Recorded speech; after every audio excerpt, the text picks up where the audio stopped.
विद्यार्थी मित्रांनो, आता बघू आपण सेकंड क्वेश्चन आणि या क्वेश्चनचे आन्सर तुम्ही लगेच वहीमध्ये लिहित चला. तर लक्ष द्या. Second question, write one word, term or phrase which can substitute each of the following statement. तर पुढे दिलेल्या स्टेटमेंटवरनं वाक्यावरनं तुम्हाला एक शब्द, एखादी संज्ञा ही सुचवायची आहे. तर बघा, first question, method of accounting which record both aspect of transaction. अशी कोणती पद्धत आहे अकाउंटची की जिच्यानुसार अकाउंटचे एका ट्रान्झॅक्शनचे दोन परिणाम होत असतात.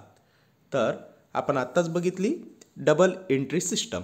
याचा आन्सर आहे double entry system. Second, right hand side of an account. अकाउंटची राईट हँड साईड कोणती असते? Right hand side credit side असते. त्यानंतर third question, name of the account which is debited when proprietor use business money for personal use. असं कोणतं account आहे की ते डेबिट होतं जेव्हा व्यवसायाचा मालक व्यवसायातील पैसे वैयक्तिक वापरासाठी वापरतो. तर तेव्हा ड्रॉविंग अकाउंट होतं. आपण टर्मिनॉलॉजीजमध्ये बघितलं. त्यानंतर तिसऱ्याचं आन्सर आहे ड्रॉविंग अकाउंट. त्यानंतर चौथा question, accounts of asset and properties. तर असं कोणतं अकाउंट आहे की ज्याच्यात असेट आणि प्रॉपर्टीज लिहिले जात असतात? तर त्याचं आन्सर आहे real account. Fifth, accounts of expenses and losses and income and gains. तर असं कोणतं अकाउंट आहे ज्या अकाउंटमध्ये एक्सपेन्सेस, लॉसेस, इन्कम आणि गेन रेकॉर्ड होतात? तर आपल्याला लगेच समजेल नॉमिनल अकाउंट. सहावा question, left hand side of an account. एखाद्या अकाउंटची लेफ्ट हँड साईड कोणती असते? तर डेबिट साईड ही लेफ्ट हँड साईड अकाउंटची असते. त्याचा आन्सर आहे डेबिट साईड. सातवा question, the asset which can not be seen, touch or feel. अशी कोणती असेट आहे की जी आपण डोळ्यांना पाहू शकत नाही, तिला हात लावू शकत नाही किंवा लक्षात घेऊ शकत नाही? तर तिचं आन्सर आहे intangible asset, like as goodwill, trademark, patent, copyright. त्यानंतर आठवा question, person who invested the double entry system. की असा कोणता व्यक्ती आहे की ज्याने डबल एंट्री सिस्टम शोधली किंवा शोधून दिली? तर त्या व्यक्तीचं नाव आपण पहिल्याच लेक्चरमध्ये बघितलं होतं, लुका डी बार्गो पॅसिओली. हा इटालियन मर्चंट होता. त्यानंतर नववा question, incomplete system of recording business transaction. तर अशी अपूर्ण पद्धत कोणती आहे जी व्यावसायिक व्यवहार रेकॉर्ड करते? तर सिंगल एंट्री सिस्टम हे त्याचं करेक्ट आन्सर आहे. त्यानंतर last question, scientific system of recording business transaction. तर अशी सायंटिफिक सिस्टम कोणती आहे जिच्याने बिझनेस ट्रान्झॅक्शन रेकॉर्ड होतात? तर डबल एंट्री सिस्टम हे त्याचं करेक्ट आन्सर आहे. त्यानंतर विद्यार्थी मित्रांनो, आपण बघू तिसरा question, select the most appropriate alternative from those given below and rewrite the statement. तर पुढे दिलेले वाक्यातील रिकामी जागा भरा. त्यासाठी तुम्हाला 4 ऑप्शन दिलेले आहेत. त्याच्यापैकी योग्य ती रिकामी जागा निवडून रिकामी जागा भरून वाक्य पुन्हा लिहायचं आहे. तर first question, international accounting day is observe on. तर याचं करेक्ट आन्सर आहे 10 नोव्हेंबर. करेक्ट आन्सर काय आहे याचं? 10 नोव्हेंबर.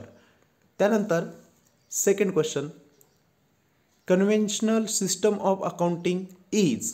तर अकाउंटची कन्व्हेन्शनल सिस्टम ही कुठली आहे? तर इंडियन सिस्टम ही कन्व्हेन्शनल सिस्टम आहे. त्यानंतर every debit has corresponding to credit. तर त्याचं करेक्ट आन्सर आहे क्रेडिट. त्यानंतर चौथा question, Radha's account is a type of dash dash account. तर राधा ही पर्सनल आहे म्हणून पर्सनल अकाउंट हे त्याचं करेक्ट आन्सर येईल. त्याच्यानंतर पुढचा क्वेश्चन सांगितला आहे, machinery account is dash dash account. Machinery account हे कोणतं अकाउंट आहे? तर मशनरी अकाउंट हे रिअल अकाउंट आहे, कारण मशनरी ही संपत्ती आहे, म्हणून मशनरी अकाउंट हे रिअल अकाउंट आहे. त्यानंतर सहावा क्वेश्चन सांगितला आहे, goodwill is dash dash asset. Goodwill ही असदृश्य मालमत्ता आहे, असेट आहे, म्हणून इंटेंजिबल असेट हे ऑप्शन करेक्ट आहे. त्याच्यानंतर prepaid expenses is dash dash account. Prepaid expenses हे कुठलं अकाउंट आहे? तर प्रीपेड एक्सपेन्सेस हे पर्सनल अकाउंट आहे, कारण प्रीपेड म्हटलेलं आहे. प्री म्हणजे आधीच देऊन ठेवणे, प्रीपेड म्हणजे आधीच देऊन ठेवलेले खर्च, आधीच किंवा जास्तीचे जे खर्च दिले जात असतात ते व्यक्तीला दिले जातात, म्हणून हे अकाउंट पर्सनल अकाउंट येईल. बरेच विद्यार्थ्यांनी नॉमिनल अकाउंट हे उत्तर दिलं असतं, एक्सपेन्सेस दिसतात म्हणून, पण एक्सपेन्सेस हे प्रीपेड आहेत, त्याच्यामुळे हे पर्सनल अकाउंटमध्ये येत असतात. त्यानंतर आपल्याला नेक्स्ट पेजवर 8वा क्वेश्चन सांगितला आहे, debit the receiver, credit the dash dash. तर क्रेडिट द गिवर. त्याच्यानंतर 9वा question, debit what comes in, credit what goes out. त्याच्यामुळे हा रिअल अकाउंटचा रूल आहे. हा 9वा क्वेश्चनचा आन्सर सी आहे, गोज आउट. त्यानंतर 10वा question, debit all dash dash and credit all income and gains. तर debit all expenses and losses, credit all income and gains.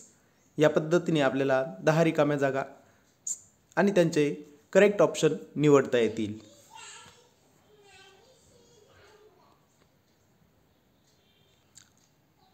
आता विद्यार्थी मित्रांनो, आपण अभ्यासू 4था question. State whether the following statement are true or false with reason. तर तुम्हाला with reason पुढचं दिलेलं वाक्य हे बरोबर आहे की चूक आहे हे विचारलं आहे. Outstanding expenses nominal account.